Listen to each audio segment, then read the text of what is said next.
Greetings, everyone. Pete Pardo here from Sea of Tranquility. Welcome to pick number 10 of my favorite 30 albums of the 60s countdown. Of course, we're doing it each and every day all together here in September. Yes, it's September of 2023. 30 days in the month, we've picked out together our 30 favorite albums released in this decade. Any musical genre, rock, pop, jazz, avant-garde, folk, polka, proto-metal, proto-prog, proto-disco, whatever. Doesn't matter. I'm only picking one band or artist representing, right? Only one album per band or artist. Good. Drew a blank there for a second. Like, what was I going to say next? Too early in the morning, guys.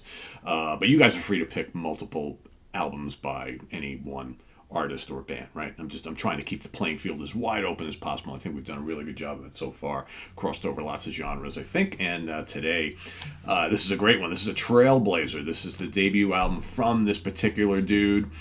Released July 29th, 1968. Recorded at Abbey Road Studios, Olympic Studios, and Delane Leah Studios, all in London, England. Him and the guys went hopping from place to place to place.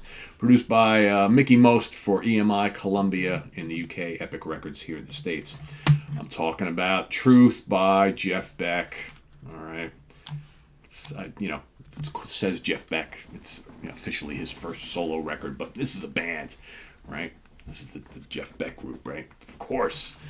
One of the groundbreaking albums of the 60s, a precursor to Led Zeppelin and, a lot of those other kind of bands, right? This is sizzling, red hot blues rock, hard rock, maybe a little psychedelic rock here. I guess Jeff Beck on all things guitars, all right? Does a little bit of vocals on here as well. You got the young, the amazing Rod Stewart on lead and backing vocals.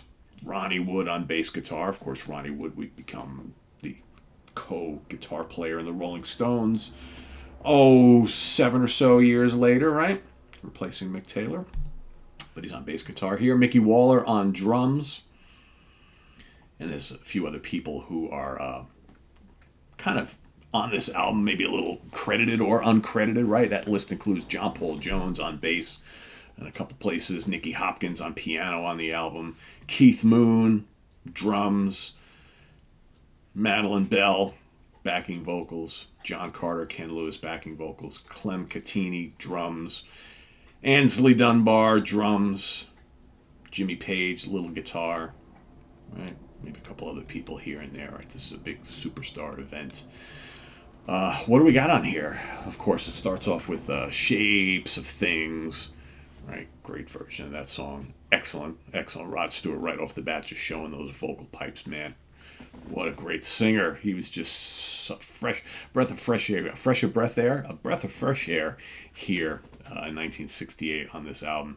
Then we got the grinding blues of Let Me Love You. Let me love you, baby. Man, the guitar work on this album is off the charts. So good. So daring for the time. Yeah, sure, it's... Yet Hendrix and Page was out there and Clapton was out there, right? Various others. But man, was anybody doing like wild and crazy soloing like Jeff Beck, right? Other than Hendrix, I think the two guys were they were the innovators at the time, really doing something different. Jeff took that whole kind of blues framework and took it to another level, right? All these kind of wacky voicings and just crazy bends and things and just off-kilter stuff. Very unconventional guitar playing style. Then you got Morning Dew, right? God, everybody's done Morning Dew, right? It's excellent on this album. Then, of course, why not? Because everybody's doing You Shook Me as well, right? There's lots of covers on this album. You Shook Me, excellent, gritty, bluesy, heavy, dark, great. And you got Old Man River, all right? Some more kind of bluesy stuff. That's side one. Side two, you got their take on Greensleeves, which is terrific. Absolutely terrific and majestic, right? Classic song.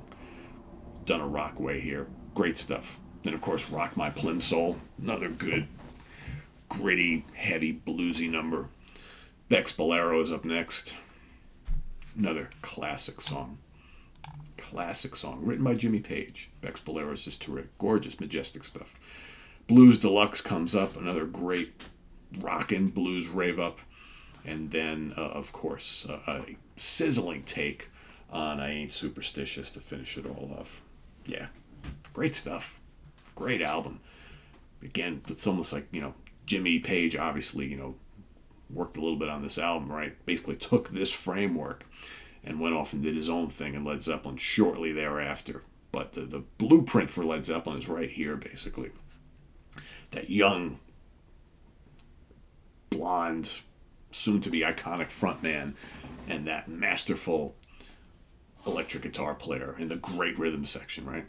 It's here. It's such a good album. It's a shame this lineup would really only stay together for one more album. But and again, we've talked about it numerous times here on the channel. It's been talked about to death for decade after decade.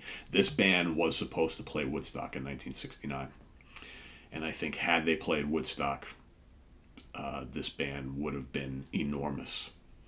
But wasn't meant to be, I guess, right? Wasn't meant to be. All right. Do we have any sort of charting? Anything? Peaked at number 15 on the Billboard Top Album chart. I don't think I got any other info here. No. Nothing. Got any singles? Anything? We got anything? We got nothing. Man, there's just no... It's amazing how little information there is when you look at some of these like older records, right? It's really, they beefed up all the documented stuff in the 70s, but in the 60s, oftentimes I'm trying to find additional information on this album, but because this did pretty well here in the States. But again, brand new band, right? Just not meant to be a million seller. But like I said, it did break onto the Billboard charts, which is kind of cool. So let us know what you think of Truth down in the comments below. Jeff Beck, the late, great Jeff Beck, man. Great guitar work on this album. Jeff was like a chameleon, man. Every couple albums, he would do something a little bit different, right? This is the start of it all on his own, right, of course. But in the Yardbirds before this, did some great things in the Yardbirds, too. So let us know what you think of this album, as well as your pick for today, pick number 10. And visit us on the web at www.seatranquility.org. We're on Facebook, we're on YouTube, all together, all the damn time. Please subscribe if you haven't already, and click on that notification bell so you get alerted of all of our content as it posts. And please do hit the like button before you leave. Also, down below, we have the links to our Ko-Fi page for channel donations, as well as our merch page. So thanks in advance for everything, guys. We also have the Cameo link down below as well. So if you want me to do a personalized video that's for you, that's down there. And guys, don't miss out. Yesterday, did 6 new album reviews yesterday. Very lightly watched. Amazed at how 5,000-6,000 people will watch this program every day, but yet new album reviews, which are just a couple minutes long, nobody bothers with.